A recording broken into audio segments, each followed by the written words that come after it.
রিমা আর সোম এই দুজন চোর রাতের সময় গ্রামে গ্রামে ঘুরে চুরি করতে যেত। দুজনেরই এই কাজে খুব আনন্দ হতো। এক রাতে এইভাবেই চুরি করার উদ্দেশ্যে রিমা আর সোম একটা গ্রামে এসে পৌঁছয়। দুজন একটা গাছের নিচে বসে গ্রামটা দেখতে লাগলো। গ্রাম দেখতে খুব ছোট ছিল, কিন্তু বাড়িগুলো খুব ভালো আর বড় ছিল। দেখতে পাচ্ছ রিমা, গ্রামের সবাই খুব ধনী ঘরের মনে হচ্ছে। এই গ্রামটা তো আমাদের এক রাতের মধ্যেই ধনী বানিয়ে দেবে। কিন্তু এই ধনী লোকগুলো খুব বেশি চালাক হয়। এদের ঘরে চুরি করা সহজ কাজ নয়। আরে তুমি সে নিয়ে চিন্তা করো না, আমার কাছে একটা উপায় আছে। এই গ্রামের ধনী লোকেরা খুব বেশি ভীতু হয়। আমরা এদেরকে নকল ডাইনি হয়ে ভয় দেখাবো আর তারপর লুটে নেব। এটা তো সত্যি দারুণ আইডিয়া। এখন এদেরকে নকল ডাইনির থেকে কেউ বাঁচাতে পারবে না। এইটুকু বলে রিমা ডাইনির মতো হাসতে লাগলো আর বৃষ্টি শুরু হয়ে গেল। গ্রামে গোবিন্দ নামের এক লোক তার স্ত্রীর সঙ্গে থাকত। সে খুব ধনী ছিল না, কিন্তু টাকার কোনো অভাবও ছিল না। সেই রাতে ওরা দুজন ঘরে গল্পগুজব করছিল। তখনই ঘরে লাইট চলে গেল। আরে এ কি, তুমি এখানে থামো, আমি উপরে দেখে আসছি। হয়তো বৃষ্টির জন্য চলে গেছে। গোবিন্দ ওখান থেকে চলে গেল। বাইরে হঠাৎ বিদ্যুৎ পড়ল আর নলিনী ভয় পেয়ে গেল। কিছুক্ষণের মধ্যেই ওপর থেকে গোবিন্দের জোরে জোরে চিৎকারের আওয়াজ এলো। সেই আওয়াজ শুনে নলিনী আরো ভয় পেয়ে গেল। গোবিন্দ, কি হয়েছে তোমার? নলিনী অন্ধকারে ভয় পেয়ে ওপরে যেতে লাগলো। সেই সময় ওপর থেকে গোবিন্দ দৌড়ে নিচে আসছিল। সিঁড়ের মাঝখানে দুজনে ধাক্কা খেলো আর নিচে পড়ে যায়। নলিনী গোবিন্দকে দেখলো। ও খুব ভয় পেয়ে গেছিল আর ওর মাথা থেকে রক্ত বের হচ্ছিল। এই রক্ত কোথা থেকে বেরোচ্ছে? ওপরে কে আছে ওপরে? ডাইনি। ডাইনির নাম শুনে নলিনীও ভয় পেয়ে যায়। তখনই দুজনে দেখলো যে সিঁড়ি থেকে একটা আলো ওদের দিকে হাওয়ার সাথে চলে আসছিল।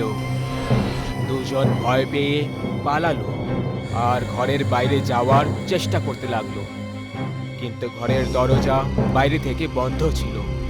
গোবিন্দ দরজা ভাঙার চেষ্টা করলো, কিন্তু ওর কিছুই অসর হলো না। এতক্ষণে পেছন থেকে এক ভয়ঙ্কর আওয়াজ এলো। দাঁড়াও! দুজনে পেছনে ঘুরে তাকালো। তখন ওখানে একটা ডাইনি হাতে মোমবাতি নিয়ে দাঁড়িয়েছিল। ওই মোমবাতির আলোয় তার ভয়ঙ্কর চেহারা খুব বেশি মারাত্মক লাগছিল। পালানোর কোনো দরকার নেই। আমি যেমনটা বলবো তেমনটা যদি তোমরা না করো, তাহলে আমি তোমাদের দুজনকে মেরে ফেলবো। তুমি যা বলবে আমরা তাই করব, কিন্তু আমাদের যেতে দাও প্লিজ। খুব ভালো কথা। এইটুকু বলে ডাইনি হাসতে লাগলো। তারপর ডাইনি নিজের একটা হাত জানালার দিকে বাড়ালো আর নিজের আঙুল নাড়াতে লাগলো। যখনই ডাইনি আঙুলটা নাড়ালো, একটা বড় ব্যাগ জানলা থেকে উড়ে ভেতরে চলে এলো আর ডাইনির সামনে মাটিতে পড়ে গেল। এটা দেখে গোবিন্দ আর নলিনী খুব বেশি ভয় পেয়ে যায়। তোমার সব টাকা আর সোনা এই ব্যাগে রেখে দাও। দুজন একে অপরের দিকে দেখে ভাবতে লাগলো। ততক্ষণে ডাইনি চিৎকার করে ওঠে। তাড়াতাড়ি করো, নাহলে এই আগুনে তোমাদের দুজনকে পুড়িয়ে ফেলবো। গোবিন্দ গিয়ে ব্যাগ তুলল আর দৌড়ে দৌড়ে টাকা নিতে চলে গেল। ডাইনি ওখানেই দাঁড়িয়ে থেকে নলিনীকে দেখে যাচ্ছিল। নলিনী ডাইনি ওই ভয়ঙ্কর চেহারা দেখে ভয় পাচ্ছিল। হঠাৎ জানালা থেকে জোরে হাওয়া এলো আর ডাইনির শাড়ি উড়তে লাগলো। নলিনীর নজর ডাইনির পায়ের দিকে চলে যায়। ও দেখল যে ডাইনির শাড়ির ভেতরে জিন্স পরেছিল। নলিনীর ডাইনির ওপরে সন্দেহ হতে লাগলো। এই ডাইনি তো কোনো মেয়ে মনে হচ্ছে, যে চুরি করার উদ্দেশ্যে এখানে এসেছে। আমাকে এই কথাটা গোবিন্দকে বলতেই হবে। নলিনী লুকিয়ে নিজের চপ্পল খুলে দিল আর ওই মোমবাতির উপরে ছুঁড়ে মারল। এই কারণে মোমবাতি নিভে গেল আর ঘর অন্ধকার হয়ে গেল। অন্ধকার হওয়া মাত্রই নলিনী গোবিন্দের দিকে পালালো। গোবিন্দ, দাঁড়িয়ে যাও, ও একটা নকল ডাইনি। ডাইনিও ওর পেছনে দৌড়লো, কিন্তু অন্ধকারের জন্য ওর মাথা কোনো জিনিসের সঙ্গে ধাক্কা খেলো আর ও নিচে পড়ে গেল। আহ! ঘরে লাইট আবার চলে এলো। ডাইনির আওয়াজ শুনে গোবিন্দ আর নলিনী ওর কাছে এলো। ডাইনি মাটিতে চুপচাপ পড়েছিল আর এখন শাড়ির ভেতরের জিন্স পরিষ্কার দেখতে পাওয়া যাচ্ছিল। আরে, এতে একটা নকল ডাইনি। তাহলে ওই ব্যাগটা হাওয়ায় কি করে উড়ে গেছিল? ডাইনির আওয়াজ শুনে সোম ভেতরের দরজা খুলে ভেতরে এলো আর সোজা গিয়ে ডাইনির কাছে বসে পড়ল। রিমা, তুমি ঠিক আছো তো? কি হয়েছে তোমার? আচ্ছা, তার মানে তুমিও এর সাথে রয়েছো। আমি এক্ষুনি পুলিশকে ডেকে তোমাদের দুজনকে ভেতরে করাচ্ছি।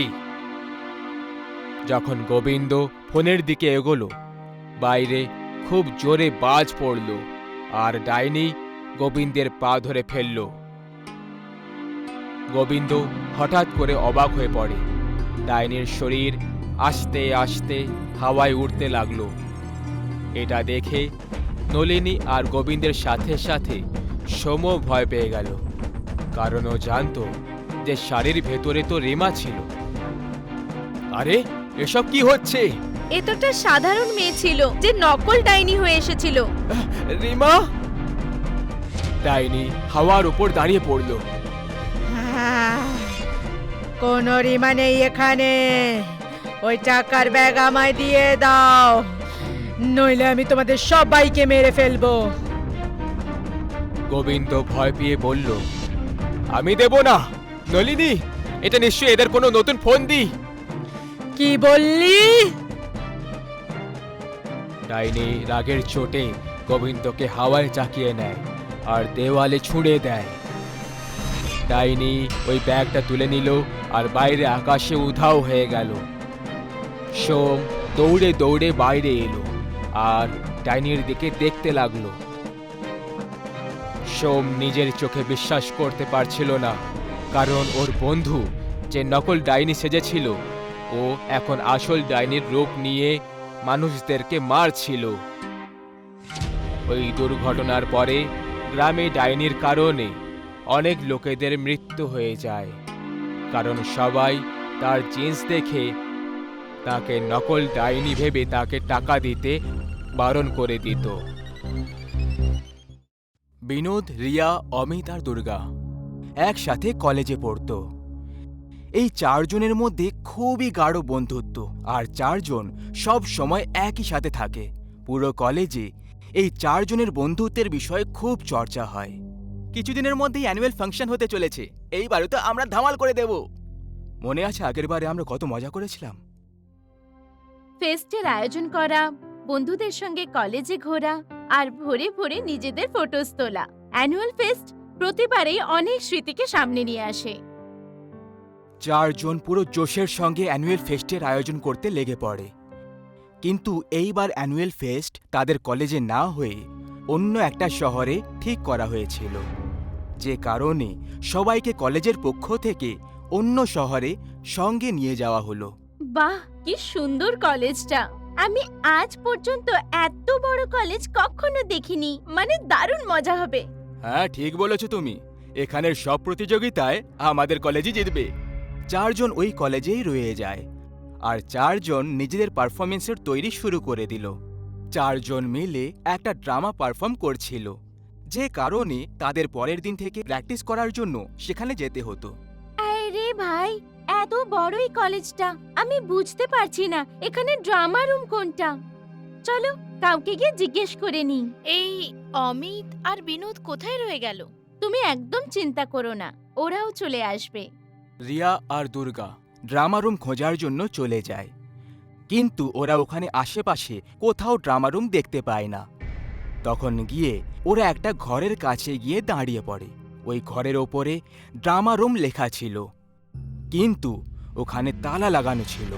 ড্রামা রুম তো এটাই, কিন্তু এখানে তালা কেন লাগানো রয়েছে কি করে জানবো? আরে ঘরের অবস্থা দেখে এমন মনে হচ্ছে যেন অনেক বছর ধরে বন্ধ পড়ে আছে। রিয়া আর দুর্গা জানালায় লাগানো কাঁচ থেকে ওই ঘরের ভেতরে উঁকি মারে। ওখানে অনেকগুলো ম্যানিকুইন পড়েছিল আর ড্রামার জন্য কস্টিউমও ছিল, কিন্তু ওই ঘরের অবস্থা দেখে মনে হচ্ছিল যেন অনেক বছর ধরে সেটা বন্ধ পড়ে রয়েছে। তখনই ঘরের ভেতর থেকে হঠাৎ একটা ম্যানিকুইন এসে জানলার ওপর পড়ে যায়। রিয়া আর দুর্গা এটা দেখে ভয় পেয়ে যায়। এই ঘরটা তো বন্ধ রয়েছে, কিন্তু এই ম্যানিকুইনটা নিজের থেকে কি করে পড়ে গেল? আমি তো একেবারে ভয় পেয়ে গেছিলাম।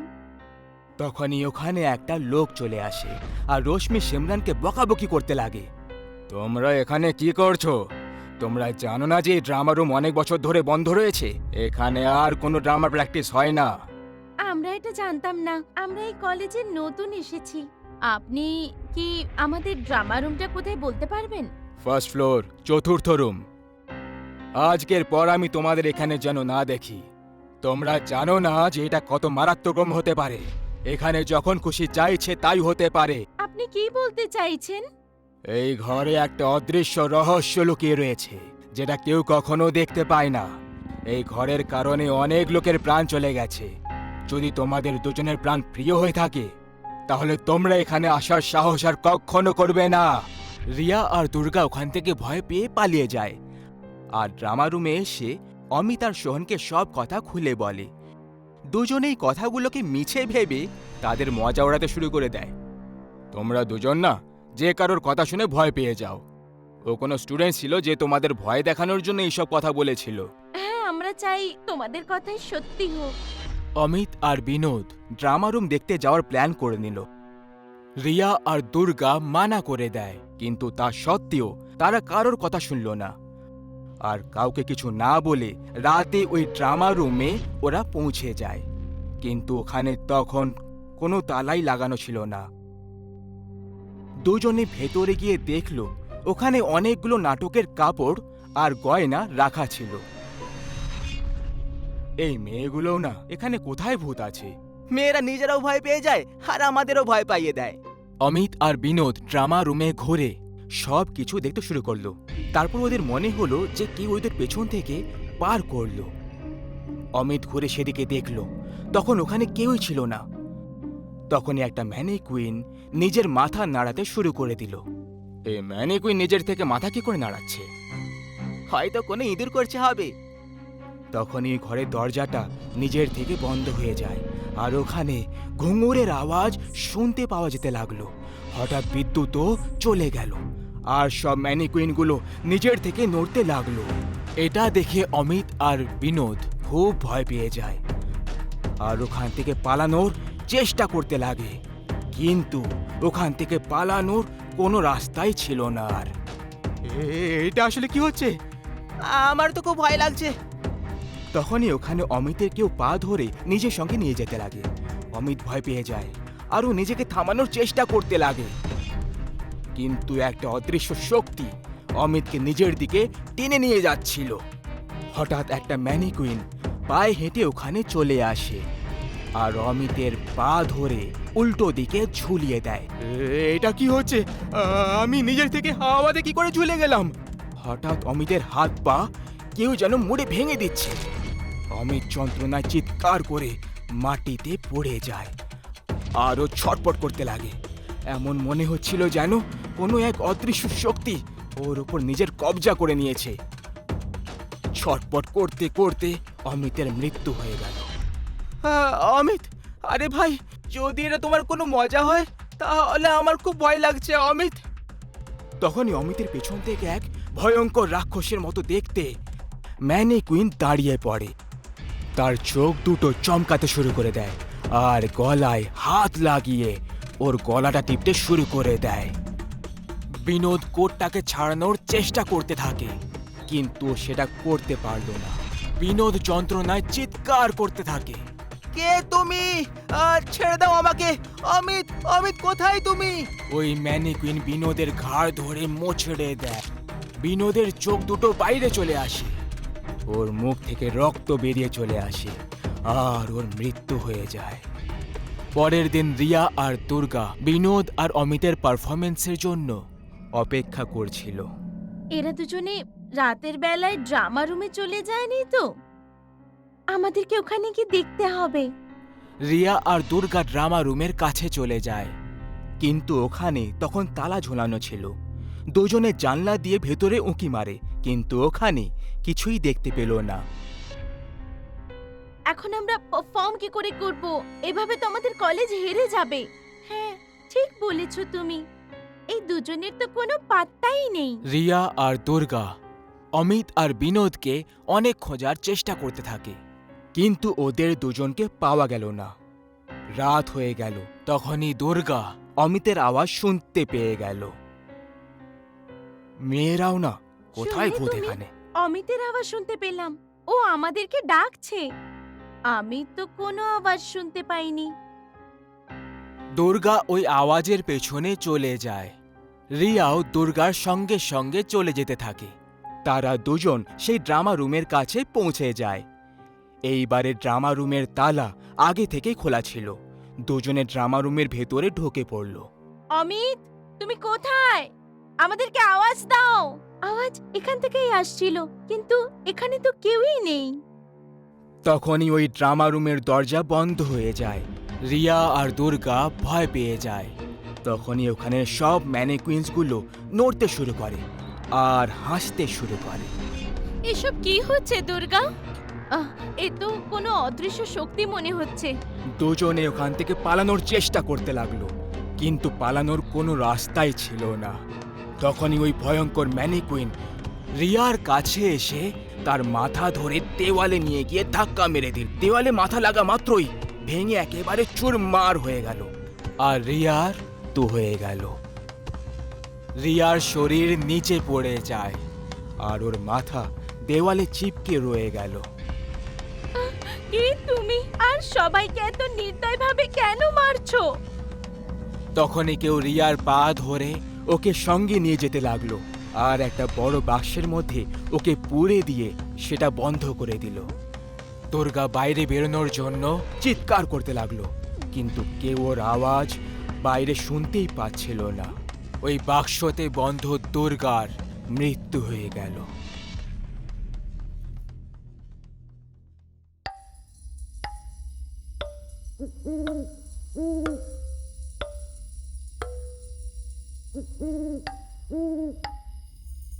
আরে হ্যাঁ গো দাদু, আমি বুঝে গেছি তোমার কথা। আমি গ্রামে সকালেই আসবো, রাতে আসবো না। আর যদি কোনো অজানা ব্যক্তিকে দেখি তাহলে আমি তার সাথে কথা বলবো না। কতবার তুমি একই কথা বোঝাতে থাকো। চলো এবার আমি ফোন রাখছি, কারণ বেরোনোর জন্য তৈরি হচ্ছি। যতীন এক 25 বছরের খুব সুন্দর নবযুবক ছিল। ও নিজের ইন্ডিভিজুয়াল ফ্যামিলির সঙ্গে শহরে বসবাস করছিল, কিন্তু ওর নিজের গ্রাম আর গ্রামের বংশগত বাড়ির প্রতি একটু আলাদা টান ছিল। এই কারণে যখনই ও সুযোগ পেত ও নিজের গ্রামে যেত আর ঘুরে ফিরে চলে আসতো। যতীন আজ প্রায় 3 বছর পরে নিজের গ্রামে যাচ্ছিল, যেখানে ও কিছুদিন আগেই ঘটা ঘটনার থেকে একেবারে অজানা ছিল। আজ পূর্ণিমার দিন ছিল। সকাল 7টার সময় যতীন ট্রেন ধরে নিয়েছিল আর প্রায় সন্ধে 5টার সময় যতীন পৌঁছে গেল ওর জেলা রাজগড়ে। এখান থেকে ওর গ্রাম প্রায় 5 কিলোমিটার দূরে ছিল। যতীন স্টেশনে নেমে পড়ল আর বাইরে বেরিয়ে ওর গ্রামে পৌঁছানোর জন্য গাড়ি খুঁজতে লাগলো। কিন্তু ও এটা দেখে অবাক হয়ে রয়ে যায় যে ওখানে উপস্থিত একটাও গাড়ি রাজগড় জেলার কোনো গ্রামে যাওয়ার জন্য তৈরি ছিল না। তখনই যতীন এক ঘোড়া চালকের সঙ্গে কথা বলে। আরে ও দাদা, একটু শোনো এদিকে। এই তোমরা গ্রামে যাওয়ার জন্য কেন মানা করছো? কোনো ভূত প্রেত আছে নাকি ওখানে? আরে কোত্থেকে এসেছো ভাই? তুমি কি রাজগড়ের ওই 14টা গ্রামে ছড়ানো আতঙ্কের ব্যাপারে জানো না? তুমি কথা গোল গোল কেন ঘুরিয়ে বলছো বলো তো? পরিষ্কার করে বলো না, কি হয়েছিল? আরে দাদা, এই সময় তো ওই ঘটনার উল্লেখ করতেও ভয় লাগে। শুধু এটা ভেবে নাও যে আজকে পূর্ণিমার রাত। ওই সব গ্রাম ভেতর থেকে কবরস্থানের সমান, যে গ্রামগুলোর মাটিতে এক পা রাখা মাত্রই তোমার মৃত্যুর গতি দ্রুত হয়ে যাবে। যেও না আজ ওখানে। এইটুকু কথা বলে ওই ঘোড়া চালক ঘাবড়ে গিয়ে ওখান থেকে চলে গেল। যতীন ওই ঘোড়া চালকের কথাগুলো বোঝার জন্য অনেক চেষ্টা করল। তারপর ও নিজেকে বলে উঠল, এই গ্রামবাসীদের কাজকর্ম বলে কিছু নেই, শুধু সবাইকে মশলা মাখাতে জানে। এদের তো মনে হয় যে আমরা শহরের লোকেরা এদের তৈরি গল্প গুজব শুনে ভয় পেয়ে যাব। যতীন নিজের মনে এটা বিড়বিড় করে আগে এগিয়ে চলল। ওর হাতে ওর একটা সুটকেস ছিল, যে কারণে যতীন কোনো গাড়ির সাহায্য ছাড়াই পায়ে হেঁটে গ্রামের দিকে এগিয়ে চলল। ওর রাস্তা ভয়ঙ্কর জঙ্গল দিয়ে পার করে যেতে হতো।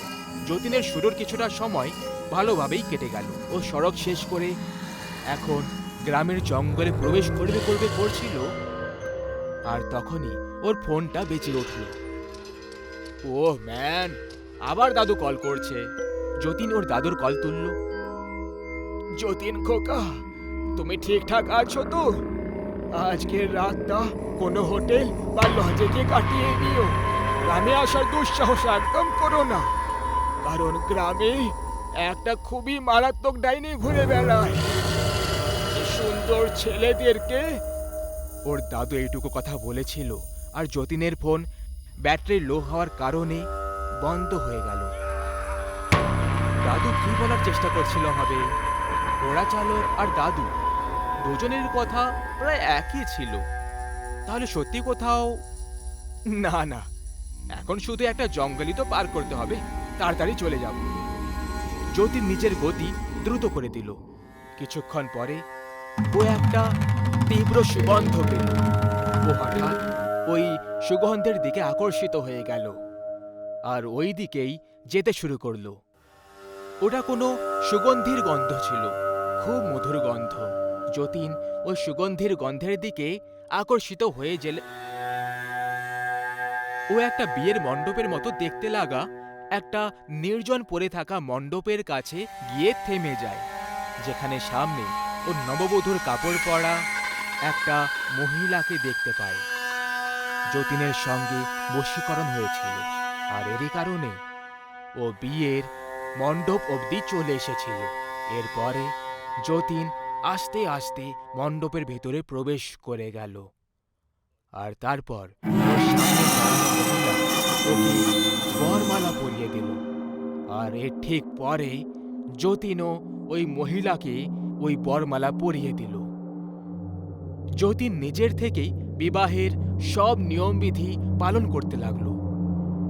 বিবাহ সম্পন্ন হয়ে যাওয়ার পরে যতীন হঠাৎ করে অজ্ঞান হয়ে পড়ল, আর যখন ওর চোখটা খুলে যায় তখন ওর জ্ঞান ফিরে গেছিল আর নিজের কন্ট্রোলে ছিল।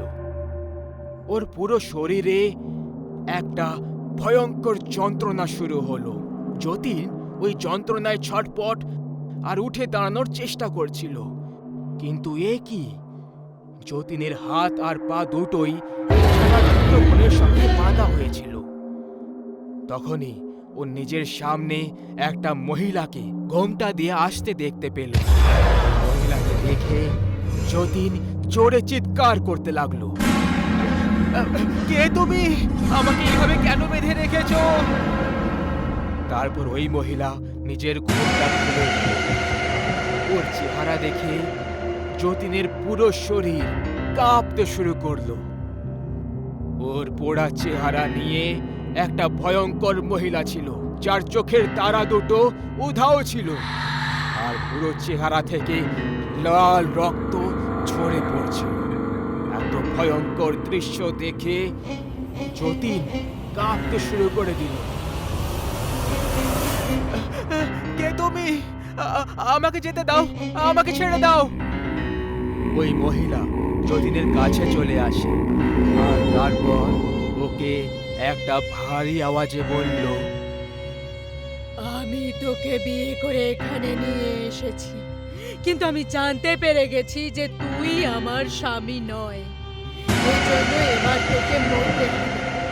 এবার তোকে মরতে হবে। আমাকে মেরো না, ছেড়ে দাও আমাকে, যেতে দাও আমাকে। যতীন ওই ডাইনির কাছে দয়ার ভিক্ষে চাইতে লাগলো, কিন্তু দয়াভা মানুষের মধ্যে থাকে, ডাইনি আর পেতনিদের মধ্যে থাকে না। যতীনের ঠিক পাশে রাখা চাকু হাওয়াতে নিজের থেকে উঠে গেল, আর ওই চাকু যতীনের মাথার আর পার হয়ে গেল, যে কারণে যতীন ছটপট করতে করতে মৃত্যুর ঘুম ঘুমিয়ে পড়ল। যতীনেরও মৃত শরীর গ্রামের ওই চৌমাথায় পাওয়া গেল, যেখানে ওই বিধবা ডাইনির হাতে শিকার হওয়া লোকেদের মৃত শরীর পাওয়া গেছিল। যতীনের মরা দেহের পাশে কয়েকজন লোক জমা হয়েছিল, আর তখনই যতীনের দাদু ওখানে পৌঁছে যায় আর ওর মরা দেহটাকে দেখে কাঁদতে শুরু করে। আরে, আমি মানা করেছিলাম গ্রামে সূর্যাস্তের পর আসবি না, ওই কালমুখী ডাইনি প্রাণ নিয়ে নেবে। আমি ওকে কিছু বলতে পারতাম আর তখনই ফোনটা কেটে গেল। হে ভগবান, এই সব কি হয়ে গেল? এই বিধবা ডাইনির গল্প অনেক আলাদা ছিল। গ্রামবাসীদের হিসেবে এমন ডাইনি শুধু পুরুষদের শিকার করে, আর তাও সেই পুরুষদেরকে যারা যুবক আর বিয়ের জন্য যোগ্য। বিধবা ডাইনির গল্প এটা বুঝিয়ে দিল যে 2 বছর আগে ওর বিয়ে হয়েছিল। বিয়ের প্রায় 1 মাস কেটে যাওয়ার পরে খুব জোরে বিদ্যুতের ঝটকা লাগার কারণে ওর স্বামীর মৃত্যু হয়েছিল। বিয়ের 1 মাস পরেই ওই বিধবা হয়ে গেছিল। ব্যাস, এই দুঃখেই ও নিজের প্রাণ নিয়ে নিল। কিছু লোক এটাও বলে থাকে যে ও আত্মহত্যা করেনি, বরং গ্রামেরই কিছু বদমাশ শয়তানরা ওর স্বামীর না হওয়ার সত্যি জেনে ওকে ঘিরে নিল আর ওকে ধর্ষণ করে ওকে মৃত্যুর শয্যায় পৌঁছে দিল। কিন্তু আসলে এই ঘটনার সত্যিটা কি ছিল এটা তো কেউই ঠিক করে জানে না, কিন্তু লোকেদের হিসেবে ওই মহিলা মরার পরেই ও একটা বিধবা ডাইনির রূপ নিয়ে জন্ম নিল। আর সন্ধ্যা হওয়ার পরে ও রাজগড়ে লুকিয়ে লুকিয়ে সবার উপর নজর রাখে, আর যখনই ও কোনো সুন্দর যুবককে দেখতে পায় তাকে নিজের সুগন্ধির বশে এনে তার সঙ্গে বিয়ে করে নেয়। আর যখন ও জানতে পারে যে ও ওর স্বামী নয়, তখন তাকে প্রাণে মেরে ফেলে।